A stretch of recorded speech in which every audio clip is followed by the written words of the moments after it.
Sunday morning. With us is Steve Cates, otherwise known as Dr. Sky. And he's with us every Sunday to expand our minds of what the heck is going on up there. Besides that, he has his own show on WABC and countrywide. And he's on, I guess, Saturday mornings from midnight to 2 a.m. and Sunday mornings from midnight to 2 a.m. And Steve Cates, what the heck is going on up there? Well, good morning, John, and happy spring to you and the listeners. But let's talk about some unusual weather as we do most of this report on an update on the planet Mars. Just a few days ago, John, the Curiosity rover that's been doing incredible research. How about this? The high on Mars a few days ago was 12 degrees Fahrenheit, but the low at night was 146 degrees below zero on the Fahrenheit scale. That makes our weather here on the Earth. What an interesting comparison, John. But here we go. There's two major rovers that are running around on Mars, Curiosity, which has been there longer, and Perseverance. Now we find the Chinese, how about this, John? They're looking to send the Tianwen-3, another spacecraft, to Mars to return samples of the planet Mars, maybe some 500 grams. They're set to launch around 2028. Now, America, we have had, unfortunately, to cancel the Mars return mission. The Perseverance rover has been sampling material, putting it in test tubes.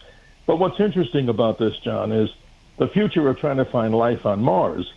Curiosity, the other rover, guess what it discovered? It found some nearly pure samples of sulfur in this ancient Geddes Vallis channel on Mars, a possible direct link to life on the planet Mars in the past, as we know, lots of water. So there's a lot of things going on Mars, exciting research. That little rover, Curiosity, John, has driven 20 miles since it's been on the surface of Mars and drilled 39 samples.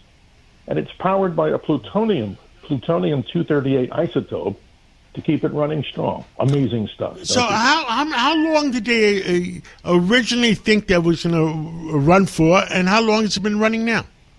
John, they thought this only lasts maybe a year at best. But now we're talking about, Curiosity running way longer than that, and Perseverance doing excellent research.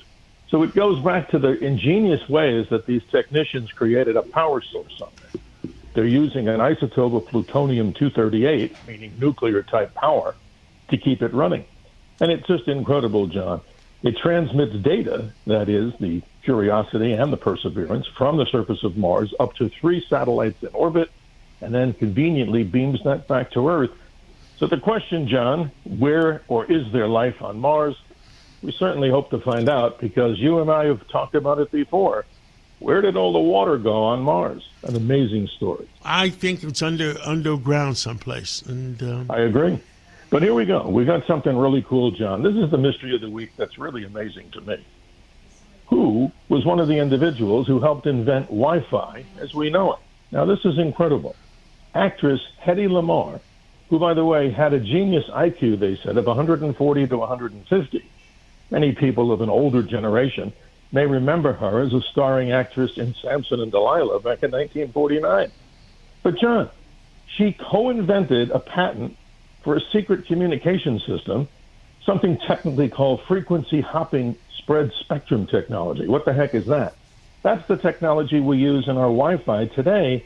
And she also had something to do with helping to develop unjammable torpedoes. Now, here's the most gorgeous woman, an actress, with an incredible IQ, and I think that's an amazing mystery. She obviously didn't get a lot of credit on this until later in life, but isn't that an amazing story, John? Hedy Lamarr, an actress with a genius IQ, helped us to develop what we call today, what we know as Wi-Fi. Amazing. Well, I mean, never expected that. I mean, what happened to that other actress that has a memory that's unbelievable, that she could remember exactly what she did 5 years ago, 10 years ago, 20 years ago? I wish I could tell you, but honesty is always the best way here, because that's incredible. You don't know that deal? I will get you that name. And she has a memory. If you pick a date 20 years ago, she'll tell you exactly what you did all day long. And there's a quick end story to this, John, with Hedy Lamarr. Apparently, when Mel Brooks produced a movie called Blazing Saddles, Harvey Korman starred as Hedley Lamar. So obviously she was pretty upset. So as the story goes, she actually sued Mel Brooks to say, you're using a different transformation of my name. But obviously she's not Hedley Lamar. She's Hedy Lamar. What an amazing story. A real genius. And of course, as we talk about the special things with women, as Women's Celebration, a month of celebrating women and the technologies, we could go on forever, but let's give them credit as we just did. Steve Cates, let me tell you something. Keep expanding our minds. I enjoy it very much. There's so much that we don't know. Now, you have a mystery of the week this week. I just gave it to you, John. That was the story about Hedy Lamar, because that's incredible. Who the heck would have thought that she would have helped develop the entire thing behind the scenes of what we call Wi-Fi technology, John? I mean, where did that come from? And also developing unjammable torpedoes for World War II. Well, never underestimate the power of the woman and the women who are also involved right now in science. And one particular woman is Vera Rubin. She helped develop, John, one of the great mysteries in gravity, something called dark matter. And nobody understands what it is, but the simplest explanation for dark matter could be that it's some sort of an unknown force in gravity that binds things together like galaxies and other structures. So again, celebrating the importance of women in the month of March, I thought those stories come to the forefront.